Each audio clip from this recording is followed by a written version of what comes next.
अस्सलाम वालेकुम students, welcome back to another video. मेरा नाम मोहम्मद एजाज है और आप देख रहे हैं the world of physics and mathematics. तो स्टूडेंट्स, आज हमने अपने चैप्टर 11 पैरेललोग्राम्स एंड ट्रायंगल्स को कंप्लीट करना है और पढ़ना है अपना आखिरी थ्योरम जो है थ्योरम 11.1.5। तो स्टूडेंट्स, देखते हैं कि इस थ्योरम में हमें स्टेटमेंट क्या कह रही है और हम इसकी स्टेटमेंट को प्रूव कैसे करेंगे। चलिए देखते हैं। तो यहां पर हमें कहा जा रहा है कि इफ 3 और more parallel lines make congruent segments on a transversal. तो सबसे पहले इसने क्या कहा है कि 3 या फिर 3 से ज्यादा पैरेलल लाइंस आपके पास हों। ठीक है, कम से कम जो लाइंस हो आपके पास कितनी हो, 3 हो, या फिर 3 से ज्यादा आप जितनी ड्रॉ करना चाहें आप कर सकते हैं। तो अभी सिंपल आपने क्या करना है कि आप 3 पैरेलल लाइंस ड्रॉ कर लें जो एक दूसरे से इक्वल डिस्टेंस पे हो। यानी कि एक लाइन ये मैं कह लेता हूं, एक लाइन मैं ये कह लेता हूं और लास्ट लाइन जो है वो मैं ये वाली कह लेता हूं। ठीक है, इस लाइन को मैं नाम दे देता हूं ए बी का। ये अब जो लाइन है ना स्टूडेंट्स, इसके एंड पे जो एरो हेड है ये क्या शो कर रहा है कि ये लाइंस जो होंगी ये इनफाइनाइट लेंथ की होंगी, बट इसके अंदर ये जो मैं कट लगा रहा हूं, ठीक है, इस कट का क्या मतलब है कि इस कट के ऊपर मैं पॉइंट्स के नेम दे सकता हूं।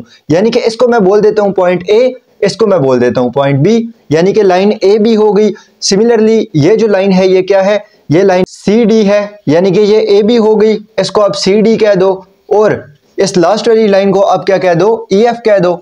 अपनी मर्जी से आपने नाम देने हैं तो आप इसको ई एफ का नाम दे दो। अच्छा जी, अब आपने सबसे पहले क्या कर लिया, 3 लाइंस ड्रॉ कर ली। ठीक है, 3 लाइंस आपने ड्रॉ कर ली और ये जो 3 लाइंस हैं तीनों एक दूसरे के क्या है, पैरेलल हैं। यानी कि 3 जो पैरेलल लाइंस हैं ये क्या करेंगी, ये कॉन्ग्रुएंट सेगमेंट्स बनाएंगी आपके पास ऑन अ ट्रांसवर्सल, एक ट्रांसवर्सल के ऊपर। अब स्टूडेंट्स, ट्रांसवर्सल क्या होता है, सबसे पहले तो हम देखते हैं ट्रांसवर्सल का कॉन्सेप्ट क्या है। तो स्टूडेंट्स, ट्रांसवर्सल एक लाइन होती है जो पैरेलल लाइंस को कट करती है बट अलग अलग पॉइंट से कट करती है। यानी कि ऐसा नहीं हो सकता कि ये पॉइंट ई के ऊपर, लाइन ई के ऊपर अगर ये मैं एक पॉइंट ले लेता हूं, सिमिलरली यहां पर सी के ऊपर ले लेता हूं और यहीं पर ए के ऊपर ले लेता हूं, तो ये तीनों जो पॉइंट्स हैं तीनों लाइंस के क्या हैं, सेम पॉइंट्स हैं। यानी कि क्या कर रहे हैं, एक दूसरे के तकरीबन सिमिलर डिस्टेंस में आ रहे हैं और तीनों क्या है भी पैरेलल लाइंस हैं। तो ये जो इन पॉइंट्स को मैच करके अगर एक मैं लाइन ड्रॉ कर दूं तो मैं इस लाइन को लाइन तो कह सकता हूं बट इस लाइन को मैं ट्रांसवर्सल नहीं कह सकता। ट्रांसवर्सल वो वाली लाइन होगी जो तीनों लाइंस को अलग अलग पॉइंट्स के ऊपर कट कर दे। यानी कि इस लाइन को यहां इस पॉइंट के ऊपर कट किया, इस लाइन को इस पॉइंट के ऊपर कट करे, इस लाइन को इस पॉइंट के ऊपर कट कर दे। यानी कि तीनों जो है तीनों लाइंस के अलग अलग पॉइंट्स को कट कर रही है। ठीक है, तो यहां पर अगर आप इस तरीके से एक लाइन ड्रॉ कर देते हैं, ठीक, ऐसे ही कह दें बेशक, तो क्या है, इसको ये यहां पर कट कर रही है, इसको यहां पर कट कर रही है, इसको यहां पर कट कर रही है। तो अब ये क्या है, ये आपने क्या ड्रॉ कर दिया है, ये आपने ड्रॉ कर दिया है ट्रांसवर्सल। ठीक है, आपने 3 जो आपके पास पैरेलल लाइंस थी उनके ऊपर आपने क्या ड्रॉ कर दिया, एक ट्रांसवर्सल ड्रॉ कर दिया आपने। ठीक है, और ट्रांसवर्सल को आप क्या नाम दे देते हैं, इसको आप नाम दे दे एक्स वाई के नाम से, एक्स और वाई। अब यहां पर ये कह रहा क्या है कि अगर 3 या 3 से ज्यादा पैरेलल लाइंस हैं और वो उनके ऊपर आप क्या ड्रॉ करवा रहे हो, एक ट्रांसवर्सल ड्रॉ करवा रहे हो, तो वो क्या करेंगे, वो ट्रांसवर्सल के ऊपर on a transversal make congruent segments क्या बना देंगे, 2 कॉन्ग्रुएंट सेगमेंट्स बना देंगे। यानी कि ये यहां से यहां तक का जितना डिस्टेंस होगा वही वाला डिस्टेंस यहां से यहां तक का होगा। यानी कि ये वाली सेगमेंट और ये वाली सेगमेंट क्या होंगी, आपस में कॉन्ग्रुएंट होंगी। यही बात यहां पर बार बार कह रहा है, इसे मैं बार बार पढ़ रहा हूं कि कॉन्ग्रुएंट सेगमेंट्स बना देंगी अगर 3 पैरेलल लाइंस हैं और उनके ऊपर आपने एक ट्रांसवर्सल ड्रॉ किया, तो इस ट्रांसवर्सल के 2 लाइन सेगमेंट्स को क्या कर देगा, वो कॉन्ग्रुएंट कर देगा। यानी कि 2 कॉन्ग्रुएंट लाइन सेगमेंट्स आपको यहां पर मिल जाएंगी। फॉर एग्जांपल, अगर मैं इस पॉइंट का नाम m दे देता हूं, इस पॉइंट को मैं अगर m कह देता हूं, इसको n कह देता हूं और इसको अगर मैं p कह देता हूं, ठीक है, तो ये जो mn है और ये जो np है ये दोनों आपस में क्या होंगे, ये दोनों आपस में बराबर होंगे। ठीक है, ये बात अब आपको पता चल गई और इतनी ही बात इसने बताई हुई है गिवन में, यानी कि कॉमा से पहले वाली बात है तो ये क्या है, ये आपके पास गिवन है और गिवन में सारी की सारी यही बात है। तो यहां पर हमने क्या देखा गिवन में कि A B is parallel to C D. ठीक है। ए बी वाली लाइन जो थी वो पैरेलल है सी डी के, और यही सी डी जो है ये पैरेलल है ई एफ के, यानी कि तीनों लाइंस क्या हैं, एक दूसरे के पैरेलल हैं।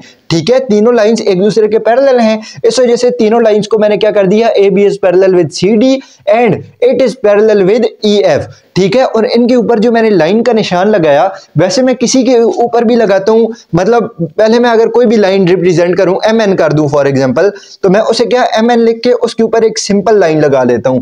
बट इस लाइन के ऊपर मैंने एरो हेड क्यों लगाए हुए हैं? एरो हेड का मकसद ये है कि ये जो लाइन है ए बी वाली, ठीक है, ये लाइन क्या है, ये लाइन इनफाइनाइट डिस्टेंस तक जा रही है। ठीक है, ये सी डी वाली भी और ये ई एफ वाली भी, इसकी लेंथ डिफाइन नहीं है, तो इस वजह से इसके ऊपर मैंने क्या कर दिए, एरो हेड लगा दिए। अगर कोई सिंपल लाइन होगी जैसे एम से एन तक है, इसके दोनों पॉइंट्स डिफाइन है, तो फिर मैं इसके ऊपर एरो हेड्स नहीं लगाऊंगा। ठीक है, पहले तो आपको अब मैंने ये बात भी बता दी। अब नेक्स्ट आपको ये क्या कह रहा है कि the transversal L X intersect A B C D and E F at point M N and P respectively.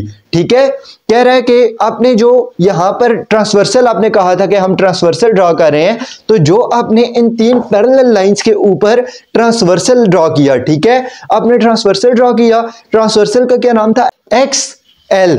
ठीक है, या एक्स एल कह दें या फिर एल एक्स कह दें। तो ट्रांसवर्सल क्या है आपके पास, एल एक्स है, और उसके बाद क्या है कि ये ट्रांसवर्सल आपने ड्रॉ करवाया, और ये ट्रांसवर्सल क्या कर रहा है, इंटरसेक्ट कर रहा है लाइन ए बी को पॉइंट एम के ऊपर, लाइन सी डी को पॉइंट एन के ऊपर, और लाइन ई एफ को पॉइंट पी के ऊपर। ठीक है, ए बी लाइन को कहां पर, एम के ऊपर इंटरसेक्ट कर रहा है, सी डी को कहां पर, एन के ऊपर इंटरसेक्ट कर रहा है, और ई एफ को कहां पर, पी के ऊपर इंटरसेक्ट कर रहा है। और उसके बाद जो इसने आखिरी बात बताई कि ये लाइंस क्या है, ये कॉन्ग्रुएंट सेगमेंट्स बना देंगी ट्रांसवर्सल के ऊपर, तो फिर आपने ये बात लिख ली कि एम से एन तक का जो डिस्टेंस है और एन से पी तक का जो डिस्टेंस है, यानी कि ये दोनों जो सेगमेंट्स हैं, एम एन वाली और एन पी वाली, ये क्या है, ये दोनों कॉन्ग्रुएंट सेगमेंट्स हैं। ठीक है, तो ये बात आपने लिख ली कि M N is congruent with NP। ठीक है, और उसके बाद क्या कह रहा है कि the transversal QY intersect them at point R, S and T respectively। कह रहे हैं कि एक और आप यहां पर ट्रांसवर्सल ड्रॉ कर लें, आप यहां पर एक और ट्रांसवर्सल ड्रॉ कर लें, लाइक इस तरीके से, और इस ट्रांसवर्सल को आप नाम क्या दे दें, इस ट्रांसवर्सल को आप नाम दे दें QY का, क्यू वाई का आपने नाम दे दिया। और ये किन किन पॉइंट्स के ऊपर कट कर रहा है, ये पॉइंट टी, यहां पर पॉइंट एस, और ये यहां पर पॉइंट डी। ठीक है, तो क्यू वाई जो ट्रांसवर्सल है वो ए बी को कट कर रहा है डी के ऊपर, सी डी को कट कर रहा है एस के ऊपर, और ई एफ को कट कर रहा है टी के ऊपर। ठीक है, और यही बात हमने यहां पर गिवन में लिख ली। सही है, अब उसके बाद सेकंड बात जो हमने प्रूव करनी है वो क्या है, वो ये है कि they also intercept congruent segments on any other line that cuts them. यानी कि ये जो थ्री लाइंस हैं, ठीक है, वो क्या करेंगी, दे ऑल्सो, ये एक और काम क्या करेंगी, ये इंटरसेप्ट करेंगी कॉन्ग्रुएंट सेगमेंट्स को, यानी कि कॉन्ग्रुएंट सेगमेंट्स में डिवाइड करेंगी ऑन द अदर लाइन। अगर आप कोई एक और लाइन वहां पर ड्रॉ कर दें, क्या मतलब ये है, सिंपल मतलब ये है कि वही उन्हीं तीन लाइंस के ऊपर अगर आप एक और लाइन ड्रॉ कर दें, एक और आप ट्रांसवर्सल ड्रॉ कर दें, ठीक है, तो वो जो अदर लाइन होगी जो कट कर रही है इन तीन लाइंस को, डेट कट्स देम, और उसका क्या होगा, उसके भी जो बन जाएंगे वो क्या बन जाएंगे, कॉन्ग्रुएंट सेगमेंट्स बन जाएंगे। यानी कि क्या होगा कि ये D से S तक का डिस्टेंस और S से T तक का डिस्टेंस, ये क्या होगा, ये बराबर होगा। ठीक है, अब यहां पर मैंने पॉइंट का नाम D दिया हुआ है, इस वजह से मैंने DS is equal to ST कह दिया है, और यहां पर R दिया हुआ है, इस वजह से मैंने प्रूव क्या करना है, RS is equal to ST। But मैं भी यहां पर क्या कर लेता हूं, उसी डायग्राम को कॉपी कर लेता हूं, तो मैं क्या कर देता हूं, यहां पर नाम R दे देता हूं। तो मैंने यही बात प्रूव करनी है कि अगर मैं दूसरा कोई और ट्रांसवर्सल ड्रॉ करूं तो उसको भी क्या करेंगी कि ये जो लाइंस हैं, तीनों जो लाइंस हैं, उसके भी क्या कर देंगी, दो सेगमेंट्स बना देंगी और दो कॉन्ग्रुएंट सेगमेंट्स बनाएंगी। यानी कि ये जो दो सेगमेंट्स आ रहे हैं आर से एस तक और एस से टी तक, ये दोनों क्या होंगे, ये दोनों कॉन्ग्रुएंट होंगे। ठीक है, तो यही बात मैंने क्या करनी है, प्रूव करनी है कि R S is congruent with S T. R से एस तक का जो डिस्टेंस है और एस से टी तक का जो डिस्टेंस है, ये दोनों क्या है, बराबर हैं। अब बारी आ गई है मेरा खुद से काम करने की, कंस्ट्रक्शन करने की, चीजें कंस्ट्रक्ट करने की। तो अब मैं खुद से इस डायग्राम के अंदर क्या चेंजिंग करूंगा, इस डायग्राम के अंदर खुद से मैं क्या कंस्ट्रक्शन करूंगा। तो वो मैं कह रहा हूं कि फ्रॉम आर के पॉइंट आर के ऊपर मैं ड्रॉ कर लूंगा R U parallel to L X. ठीक है, पॉइंट आर से मैं एक लाइन ड्रॉ करूंगा जो इस वाली लाइन के एल एक्स वाली लाइन जो है, यानी कि ये जो एल एक्स वाली लाइन है आपके पास, इसके पैरेलल एक लाइन में ड्रॉ करूंगा। इसके पैरेलल मैंने ड्रॉ करनी है, यानी कि मैंने ऐसी लाइन ड्रॉ करनी है जो कभी भी जाती रहे, आगे जाती रहे। अगर इसे मैं फर्दर जहां तक इनफाइनाइट डिस्टेंस तक ड्रॉ कर दूं तो क्या है कि ये एल एक्स के साथ मीट ना करे, तो ये क्या होगी, ये एल एक्स के पैरेलल होगी। तो मैंने आर से एक ऐसी लाइन ड्रॉ कर दी कि जो एल एक्स की क्या थी, पैरेलल थी, और इस पॉइंट को मैंने क्या नाम दे दिया, इस पॉइंट को मैंने यू का नाम दे दिया। ठीक है, आर से यू तक की लाइन है वो। ठीक है, इस पॉइंट को मैंने क्या नाम दे दिया, यू का नाम दे दिया इस पॉइंट को। तो आर यू एक ऐसी लाइन है जो पैरेलल है एल एक्स के। ठीक है, और इसी तरीके से मैंने क्या कर दिया कि और ये मीट कर रही है which meet C D at point U, और ये इस लाइन सी डी वाली लाइन को मीट कर रही है पॉइंट यू के ऊपर। ठीक है, इस पॉइंट के ऊपर ये मीट कर रही है। ये जो आपने नई लाइन बनाई आर यू के नाम से, वो क्या है, वो मीट कर रही है सी डी को पॉइंट यू के ऊपर, और वो एल एक्स के क्या है, पैरेलल है। ठीक है, इसी तरीके से सेम यही वाला काम मैंने क्या करना है, from S draw S B parallel to L X. आपने उसी एल एक्स के पैरेलल आपने एक और लाइन ड्रॉ करनी है, और वो आपने कहां से ड्रॉ करनी शुरू करनी है, पॉइंट एस से ड्रॉ करनी शुरू करनी है।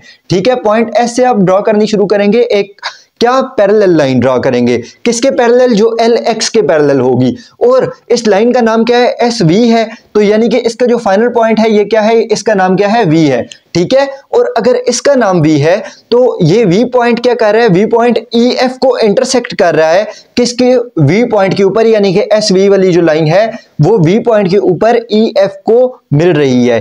ठीक है, और अब उसके बाद आपने एक और क्या काम कर दिया, आपने एंगल्स के नाम दे दिए, एंगल 1, एंगल 2, एंगल 3, एंगल 4। यानी कि ये आपके पास पहला एंगल बना, तो आपने इसे क्या कह दिया, इसे आपने एंगल 1 कह दिया। जहां अंदर जगह कम है, सो इसे इसको मैं बाहर लिख रहा हूं, एंगल 1। ठीक है, ये जो है ये क्या है, ये एंगल 1 है।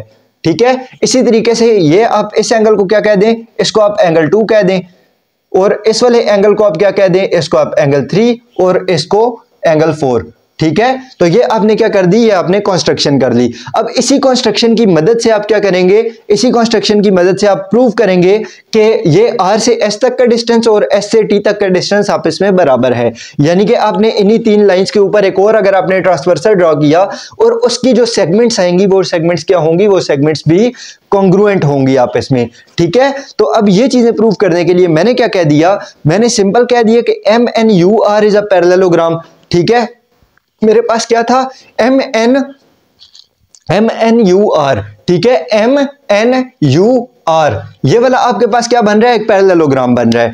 कौन से जी, एम से एन, एन से यू, ये पॉइंट यू, यू से फिर आगे आर, और आर से आगे पॉइंट एम। ठीक है, ये आपके पास क्या बन रहा है, ये आपके पास एक पैरेललोग्राम बन रहा है। अगर आप डायग्राम के अंदर देखें तो क्यों बन रहा है, इस वजह से बन रहा है क्योंकि आर यू जो है वो पैरेलल है एल एक्स के, आर यू जो है वो पैरेलल है एल एक्स के, यानी कि इस बड़ी लाइन के। तो इसी तरीके से एम एन के भी पैरेलल होगा। तो आर यू और एम एन क्या है, आपस में बेसिकली क्या है, पैरेलल है। और ये बात आपने कहां पर कही थी, कंस्ट्रक्शन में ही ये बात आपने कही हुई है। दूसरी बात क्या है, दूसरी इसकी रीजन ये क्या है, दूसरी इसकी रीजन है कि A B is parallel with C D, और ये जो ए बी वाली लाइन है, ये बड़ी ए बी वाली लाइन थी, और ये जो सी डी वाली लाइन थी, ये दोनों भी आपस में पैरेलल थी। यानी कि एम एन जो है और एन यू जो है, ये भी आपस में क्या होंगी, पैरेलल होंगी। तो अगर ये वाली लाइंस भी, ये वाली लाइंस भी आपस में पैरेलल हैं और वो आपस में मीट भी कर रही हैं, यानी कि ये मतलब ऑपोजिट लाइंस आपस में मीट करके एक क्वाड्रिलेटरल भी बना रही हैं, तो उस क्वाड्रिलेटरल को हम क्या कहते हैं कि ये जो है ये क्या है, पैरेललोग्राम है। ठीक है, तो एम एन यू आर आपके पास क्या आ गए, ये एक पैरेललोग्राम है। ठीक है, तो इस पैरेललोग्राम में आप क्या कह सकते हैं कि एम एन का जो डिस्टेंस है और आर यू का जो डिस्टेंस है वो आपस में बराबर होगा।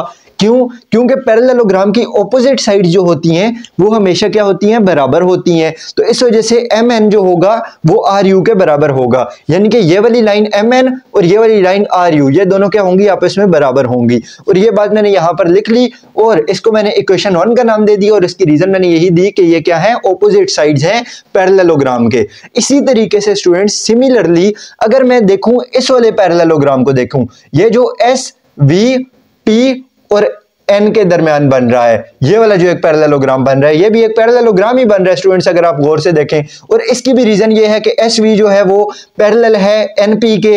ये बात आपने कहां पर लिखी है, ये बात आपने ये यहां पर लिखी है कि एल एक्स के ये क्या है एस वी जो है वो पैरेलल है। ये बात आपने कंस्ट्रक्शन के अंदर लिखी है। और दूसरी बात आपको पता है कि ई एफ वाली जो यानी कि बड़ी लाइन है और ये जो सी डी वाली लाइन है ये दोनों भी आपस में पैरेलल है। सिमिलरली वही बातें जो मैंने यहां पर कही थी इन्हीं बातों को मैं इन नीचे वाली दो लाइंस के लिए लिख सकता हूं, क्योंकि मैंने कंस्ट्रक्शन में और गिवन में इसके लिए भी वो वाली बातें की हुई हैं। ठीक है, तो इसके लिए मैं क्या कह सकता हूं कि ये एक पूरा पैरेललोग्राम होगा।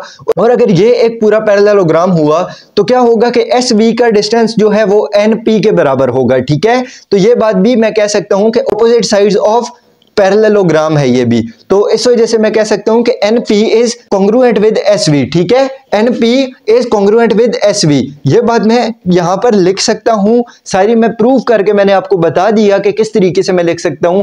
बट यहां पर इन्होंने क्या कर दिया कि सिमिलरली जैसे हमने इस ऊपर वाले पैरेललोग्राम के लिए किया उसी तरीके से हम नीचे वाले पैरेललोग्राम के लिए लिख लेते हैं कि एन पी और एस वी जो है आपस में कॉन्ग्रुएंट हैं। ठीक है, तो इसने डायरेक्ट स्टेप कर दिया, डायरेक्ट लिख लिया। आप भी बेशक डायरेक्ट लिख लें, आपको बस कॉन्सेप्ट आना चाहिए। इस वजह से मैंने कॉन्सेप्ट एक्सप्लेन कर दिया है। ठीक है, अब क्या हो गया, इसको आपने इक्वेशन 2 का नाम दे दिया। जब आपके पास इक्वेशन 1 इक्वेशन 2 आ गई तो अब आपने यहां पर कहा था गिवन के अंदर कि एम एन जो है, ठीक है, एम एन जो है वो किसके बराबर है, वो तो एन पी के बराबर है। ये बात आपने यहां गिवन में कही थी कि एम एन जो है वो एन पी के बराबर है, यानी कि एम एन और एन पी जो है ये दोनों आपस में बराबर हैं। तो अगर ये एम एन जो है वो आर यू के बराबर है और एन पी जो है वो एस वी के बराबर है और ये दोनों फिर आपस में भी एक दूसरे के बराबर हैं, तो ये दोनों भी फिर आपस में बराबर होंगे एक दूसरे के। क्यों? क्योंकि अगर आप यहां से भी देख लें तो एम एन आर यू के बराबर है और एन पी जो है वो एस वी के बराबर है। फिर ये एम एन और एन पी जो है ये दोनों आपस में बराबर हो गए, तो फिर इक्वल की दूसरी साइड भी तो आपस में बराबर होनी चाहिए, आर यू और एस वी। तो अगर मैथमेटिकल देखें तो मैथमेटिकल भी बता दिया, प्रैक्टिकल देखें डायग्राम के अंदर तो वो भी मैंने आपको बता दिया कि किस तरीके से आर यू और एस वी आपस में बराबर हैं। तो मैंने यहां पर लिख दिया कि R U is congruent with S V, और इसकी मैंने रीजन क्या दे दी, फ्रॉम इक्वेशन 1, 2 और 3। अगर इन तीनों इक्वेशंस को मैं देखूं तो मैंने जैसे अभी आपको मैथमेटिकल बताया उसी तरीके से क्या है कि आर यू और एस वी आपस में बराबर हैं। ठीक है, अब हम नजदीक पहुंचे जा रहे हैं इन चीजों को प्रूव करने के कि ये आर यू और एस वी जो है ये आपस में बराबर हो गए हैं। अब ये बराबर हो गई हैं चीजें, तो एक दो और चीजें बराबर करके फिर उसके बाद मैं कह सकूंगा कि आर एस और एस टी बराबर हैं। तो अब एक दो और जो चीजें हैं वो मैंने क्या करनी है, जैसे कि आप देखें मुझे पता है कि आर यू और एस वी जो है वो आपस में पैरेलल है, यानी कि अगर ये आर यू वाली लाइन को मैं जितना भी आगे ले जाऊं और एस वी वाली लाइन को मैं जितना भी आगे ले जाऊं, ये दोनों क्या रहेंगी, ये दोनों कभी भी आपस में मीट नहीं करेंगी, यानी कि ये दोनों आपस में पैरेलल हैं। क्यों पैरेलल हैं? क्योंकि आर यू जो है ये भी एल एक्स के पैरेलल है और एस वी जो है ये भी एल एक्स के पैरेलल है। तो जब ये दोनों लाइंस एल एक्स के पैरेलल हैं तो ऑफ कोर्स ये दोनों लाइंस आपस में भी क्या होंगी, पैरेलल होंगी एक दूसरे के। तो मैंने यहां क्या कह दिया कि each is parallel with L x, और ये बात मैंने कहां कही थी, कंस्ट्रक्शन में कही थी कि आर यू भी पैरेलल है एल एक्स के और एस वी भी है वो भी पैरेलल है एल एक्स के। ठीक है, तो इस वजह से मैंने क्या कह दिया कि आर यू और एस वी जो है वो आपस में पैरेलल हैं। ठीक है, अब अगर ये दोनों आपस में पैरेलल हैं आर यू और एस वी, ठीक है, आर यू और एस वी अगर आपस में पैरेलल हैं तो इनका जो एंगल होगा, ठीक है, इनका जो सेम लाइन के साथ इनर एंगल होगा और इन्हीं का सेम लाइन के साथ जो ये वाला एंगल होगा, ठीक है, ये दोनों एंगल्स भी क्या होंगे, आपस में बराबर होंगे, यानी कि ये एंगल 1 एंगल 2 के बराबर होगा और एंगल 3 जो होगा वो एंगल 4 के बराबर होगा। ये बात भी आपको समझ आ जानी चाहिए, क्योंकि इसमें कोई बड़ी फिलॉसफी नहीं है, क्योंकि पैरेलल लाइंस हैं और उनका थर्ड लाइन के साथ जो एंगल बन रहा है वो क्या होंगे, वो आपस में बराबर होंगे। तो इस वजह से मैंने क्या कह दिया, angle 1 is congruent with angle 2, angle 1 is congruent with angle 2, और इसकी मैंने रीजन क्या दे दी, कॉरेस्पॉन्डिंग एंगल्स हैं। ठीक है, और angle 3 is congruent with angle 4, और ये भी क्या होंगे, ये भी कॉरेस्पॉन्डिंग एंगल्स होंगे। ये जल्दी से मैं ये वाली डायग्राम में रेस करके उसी डायग्राम के ऊपर फोकस करूंगा और ये चीजें मैं यहां पर लिखता हूं जी। तो स्टूडेंट्स, इसे रब करने के बाद मैंने देखें जैसे लिखा था कि एंगल 1 एंगल 2 के बराबर है, यानी कि ये एंगल 1 जो है और एंगल 2 जो है ये दोनों एंगल्स, ये दोनों जब आपस में बराबर हैं तो इसी तरीके से मैं लिख सकता था कि एंगल 3 और एंगल 4 जो है ये भी आपस में बराबर हैं। तो मैंने लिख लिया कि angle 3 is congruent with angle 4। ठीक है, ये बात भी मैंने लिख ली और इसको भी मैंने सेम इसकी भी रीजन दे दी, कॉरेस्पॉन्डिंग एंगल्स। अच्छा जी, अब इसके बाद अगर मैं स्टूडेंट्स यहां पर देखूं तो मुझे कोई इस पूरी डायग्राम के अंदर कोई दो ट्रायंगल्स बनते हुए नजर आ रहे हैं, ट्रायंगल्स दो। जल्दी से आप देखें यहां पर ट्रायंगल्स कहां है। तो स्टूडेंट्स अगर आप देखें तो ये वाला एक ट्रायंगल नहीं बन रहा, ये, और इसी तरीके से ये भी एक ट्रायंगल बन रहा है। तो एक आपके पास ट्रायंगल बन रहा है, ट्रायंगल आर यू एस, ठीक है, आर यू एस के नाम से बन रहा है, और एक अगर आप देखें तो एस वी टी के नाम से बन रहा है। तो इन दोनों ट्रायंगल्स को मैं क्या करवा लेता हूं, इन दोनों की मैं आपस में कॉरेस्पॉन्डेंस करवा लेता हूं यहां पर। तो मैं यहां पर लिखता हूं in triangle R U S correspondence with triangle STV, SVT कर दें, चलें ठीक है, SVT। इन दोनों ट्रायंगल्स का मैंने आपस में मवाजना करवा लिया, कॉरेस्पॉन्डेंस करवा ली, कंपेयर कर लिया। तो अगर आप इन दोनों ट्रायंगल्स को देखें तो इन ट्रायंगल्स की सबसे पहले ये वाली साइड्स तो मैं आपस में बराबर प्रूव कर चुका था कि RU और SV जो है ये आपस में बराबर हैं। ये बात मैंने प्रूव कर दी थी, ये बात मैंने ये यहां पर प्रूव की थी इस जगह के ऊपर कि RU is congruent with SV। तो मैं लिख सकता हूं वही बात कि RU is congruent with SV, ठीक है। RU लाइन जो है और SV वाली लाइन जो है ये आपस में बराबर है, और इसकी रीजन मैं क्या दूंगा, प्रूव्ड, कि ये बात मैं यहां पर पहले प्रूव कर चुका हूं, ये इस जगह के ऊपर मैंने यहां पर प्रूव की है ये बात। अब उसके बाद अगर मैं देखूं तो इस वाले ट्रायंगल का एंगल 1 और इस वाले ट्रायंगल का एंगल 2 ये दोनों आपस में बराबर है। तो मैं ये बात भी लिख सकता हूं कि angle 1 is congruent with, sorry यहां पर कॉन्ग्रुएंट लगाना था, एंगल 2, ठीक है। तो एंगल 1 अगर एंगल 2 के बराबर है तो इसकी रीजन क्या है, ये बात भी मैंने यहां पर प्रूव की है। तो इसकी रीजन भी मैं यही लिखूंगा कि ये बात भी क्या कर दी है, मैंने पहले से प्रूव की हुई है, तो प्रूव्ड मैं लिख दूंगा। सिमिलरली एंगल 3 को एंगल 4 के बराबर भी मैं प्रूव कर चुका हूं, तो मैं लिख लेता हूं कि angle 3 is congruent with angle 4। इसकी भी रीजन क्या दूंगा, प्रूव्ड। तो अगर आप देखें स्टूडेंट्स तो दो ट्रायंगल्स के दरमियान जब तीन चीजें आपस में बराबर प्रूव हो जाएं तो आप लिख सकते हैं कि दोनों ट्रायंगल जो हैं वो आपस में बराबर हैं। तो आप यहां पर लिख लें कि triangle R U S is congruent with triangle S V T, और इसकी आप रीजन क्या देंगे, साइड एंगल दे दें, या angle side angle is congruent with angle side angle. ये बात आप लिख लें कि इसके क्या है, दो एंगल्स और एक साइड, और दो एंगल्स और एक साइड, ठीक है। इस वाले ट्रायंगल के दो एंगल और एक साइड और इस वाले ट्रायंगल के दो एंगल और एक साइड आपस में क्या है, ये बराबर हैं। तो इस वजह से ये दोनों ट्रायंगल्स क्या हो गए, आपस में बराबर हो गए। तो अब स्टूडेंट्स अगर आप देखें तो ये वाला ट्रायंगल और ये वाला ट्रायंगल अगर आपस में बराबर हैं, ठीक है, ये दोनों ट्रायंगल अगर आपस में बराबर हैं तो क्या इस वाले ट्रायंगल की, इस ऊपर वाले ट्रायंगल की ये साइड RS और इस नीचे वाले ट्रायंगल की ये वाली साइड ST ये आपस में क्या बराबर होंगी। क्योंकि कॉरेस्पॉन्डिंग साइड्स हैं कॉन्ग्रुएंट ट्रायंगल की, तो कॉन्ग्रुएंट ट्रायंगल यानी कि दो ट्रायंगल जब पहले से बराबर हैं तो उनकी कॉरेस्पॉन्डिंग साइड्स तो होती बराबर हैं। तो मैं यहां पर लिख लेता हूं कि सो साइड RS वाली जो लाइन है वो बराबर है किसके, लाइन ST के, ST, और यहां पर ऊपर लगा देता हूं लाइन का निशान। RS और ST आपस में बराबर हैं और उसकी रीजन क्या है, corresponding sides of congruent triangle, corresponding sides of congruent मैं इसी तरीके से लिख रहा हूं और ट्रायंगल्स भी इसी तरीके से लिख रहा हूं, यानी कि मैं शॉर्ट फॉर्म लिख रहा हूं, आप पेपर में पूरी फॉर्म लिखिएगा, ठीक है। तो क्या है कि यही चीज अगर आप देखें तो यही चीज आपने प्रूव करनी थी कि RS is congruent with ST, और यही चीज हमने यहां पर प्रूव करके दिखा दी। तो इस वजह से क्या हो गया, हमारा थ्योरम यहां पर कंप्लीट हो गया। तो अब हम क्या करते हैं, जल्दी से इसको एक बार रिवाइज कर देते हैं। सिंपली हमने क्या करना था, हमें गिवन थी 3 लाइंस गिवन थी, और उन लाइंस के ऊपर हमने क्या ड्रॉ करना था, एक ट्रांसवर्सल ड्रॉ करना था, और हमने कहा था कि उस ट्रांसवर्सल को इन तीन लाइंस ने क्या कर दिया, दो बराबर सेगमेंट्स के अंदर डिवाइड कर दिया, यानी कि दो कॉन्ग्रुएंट सेगमेंट्स यानी कि एम एन और एन पी के अंदर डिवाइड कर दिया। तो एम एन और एन पी जो थे वो बराबर थे आपस में, और ये तीनों पैरेलल लाइंस हमें गिवन में पता थी। फिर उसके बाद इसने टू प्रूफ में क्या कहा कि अगर आप एक और वैसे ही ट्रांसवर्सल ड्रॉ करते हैं तो क्या होगा कि उसको भी क्या करेंगी, ये जो तीन लाइंस हैं इक्वल सेगमेंट्स के अंदर, दो इक्वल सेगमेंट्स के अंदर डिवाइड कर देंगी। ठीक है, तो अगर दो इक्वल सेगमेंट्स के अंदर इन्होंने डिवाइड कर दिया तो ये चीज मैंने प्रूव करनी है कि आर एस और एस टी जो होंगे वो आपस में बराबर होंगे। तो ये बात मैंने यहां पर प्रूव करनी थी। कंस्ट्रक्शन में मैंने खुद से काम कर दिया, मैंने आर से यू तक एक लाइन पैरेलल ड्रॉ करवाई एल एक्स के, और इसी तरीके से एस से वी तक एक लाइन पैरेलल ड्रॉ करवाई एल एक्स के, यानी कि ये दो लाइंस मैंने पैरेलल ड्रॉ करवाई। और यू जो पॉइंट था वो वाला पॉइंट था कि सी डी को कट कर रही थी ये आर यू वाली लाइन, और वी वाला जो पॉइंट है वो यही वाला पॉइंट है कि एस वी वाली जो लाइन है वो ई एफ को यहां पर इस पॉइंट के ऊपर कट कर रही है। फिर सिमिलरली मैंने क्या कर दिया, एंगल 1, एंगल 2, एंगल 3 और एंगल 4 ये नाम दे दिया मैंने यहां पर।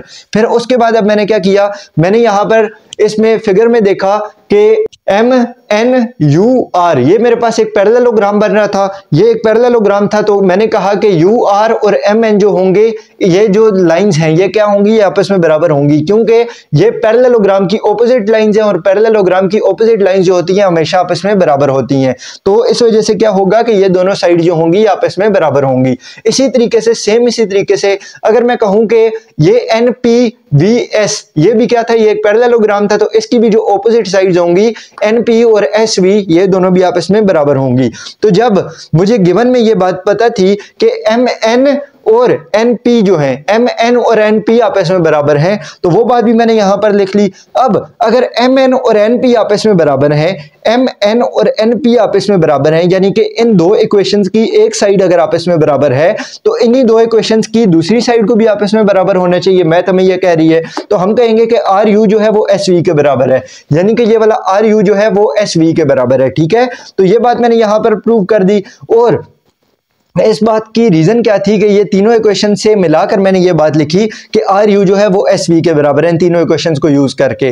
ठीक है, तो अब उसके बाद मैंने क्या किया, मुझे पता था कि आर यू जो है वो पैरेलल है एस वी के, ये बात मैंने यहां पर लिखी थी कि आर यू जो है वो एस वी के पैरेलल है, क्योंकि आर यू भी एल एक्स के पैरेलल है और एस वी भी एल एक्स के पैरेलल है। तो ये दोनों क्या होंगी, ये दोनों आपस में भी पैरेलल होंगे, because each is parallel to L X. ठीक है, और ये बात मैंने क्या कही थी, कंस्ट्रक्शन के अंदर कही थी। तो अगर ये दोनों लाइंस पैरेलल है आर यू और एस वी, तो अगर ये दोनों लाइंस आपस में पैरेलल हैं तो इनके साथ जो एक थर्ड लाइन एंगल्स बना रही है, यानी कि एंगल 1 और एंगल 2, ये दोनों एंगल्स आपस में बराबर होंगे कि ये दोनों कॉरेस्पॉन्डिंग एंगल्स हैं। सिमिलरली ये एंगल 3 और ये एंगल 4 ये दोनों भी क्या हैं, ये दोनों भी सेम लाइन के एंगल्स हैं, तो ये दोनों भी क्या हैं, कॉरेस्पॉन्डिंग एंगल्स हैं ऑफ सेम लाइन। तो हम कह सकते हैं कि एंगल 3 और एंगल 4 भी बराबर है आपस में, एंगल 1 एंगल 2 के बराबर है और एंगल 3 एंगल 4 के बराबर है। ठीक है, तो फिर उसके बाद मैंने क्या कर दिया, मैंने इन दोनों ट्रायंगल्स का मवाजना आपस में करवा दिया। इन दोनों ट्रायंगल्स के अंदर मैंने कहा था कि आर यू और एस वी जो है ये आपस में बराबर है, ये बात मैंने यहां पर प्रूव की थी।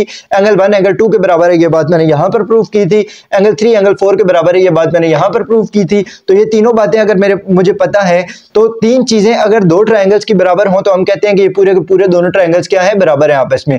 तो अगर ये पूरे के पूरे ट्रायंगल्स आपस में बराबर हैं तो मैं कह दूंगा कि इस ट्रायंगल की ये वाली साइड और इसी ट्रायंगल की ये वाली साइड, ये दोनों क्या होंगी, आर एस और एस टी जो होंगी वो आपस में बराबर होंगी, क्योंकि ये कॉरेस्पॉन्डिंग साइड्स हैं कॉन्ग्रुएंट ट्रायंगल की, बराबर ट्रायंगल्स की। तो इसी के साथ क्या हो गया, मेरा जो बात मैंने प्रूव करनी थी वो चीज मेरी प्रूव हो गई। ठीक है, तो ये थ्योरम इसी तरीके से इजीली, सिंपली और क्या है कि आसानी से हमने क्या कर दिया, सॉल्व कर दिया, प्रूव हो गया।